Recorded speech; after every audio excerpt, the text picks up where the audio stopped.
One morning, my family and I went to my grandparents' house in Mississauga. My sister and I always used to play in their large backyard which overlooked a sprawling ravine. I was especially excited today because my sister and I had planned a hike down the ravine before lunch. The climb down was quite a bit more difficult than I had expected due to the steep hillside, but my sister, being 3 years older, seemed to make short work of it. Once we reached the bottom, we were off into the woods. It was only a minute or two before we came across an old rundown hut. It looked as if someone had been squatting in it years earlier. We slowly approached the front door and I got a bit of a glimpse inside. Everything was dirty and moldy and looked as if it had been long abandoned. Without warning, my sister yelled out, "We have to leave, now!" The sheer panic in her voice was enough for me to not even give it a second thought. We quickly turned away from the hut and started to run. I barely got one step in before I saw it. In plain view, there was a pile of severed limbs from the elbows and knees down. I could barely comprehend what I was seeing. Or how I had only just now noticed such a horrible monstrosity. Every little remnant of skin had been savagely torn away, revealing the rotting wet flesh beneath it, all stacked in a disturbingly neat pile against an old mossy maple tree. I stood in shock, staring at the tidy pile of torn limbs for what seemed like hours. Eventually, my sister frantically tapped my arm in horror.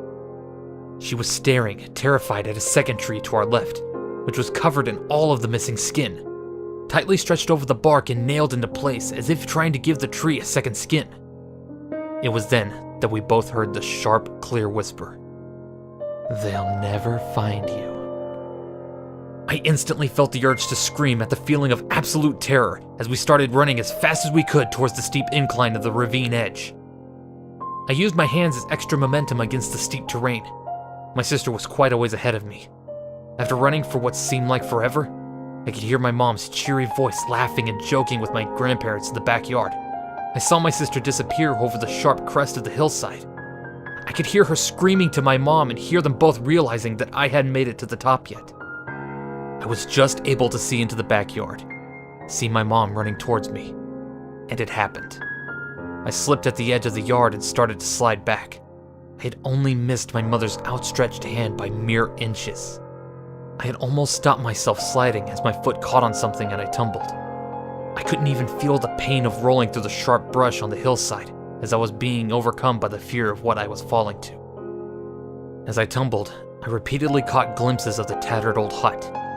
I noticed a faint figure of a large man covered in dark blood, creeping ever closer to the bottom of the hill's edge.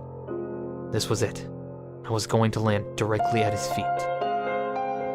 With a final grasp at a tree branch, I hit the ground with a bone-shattering thud.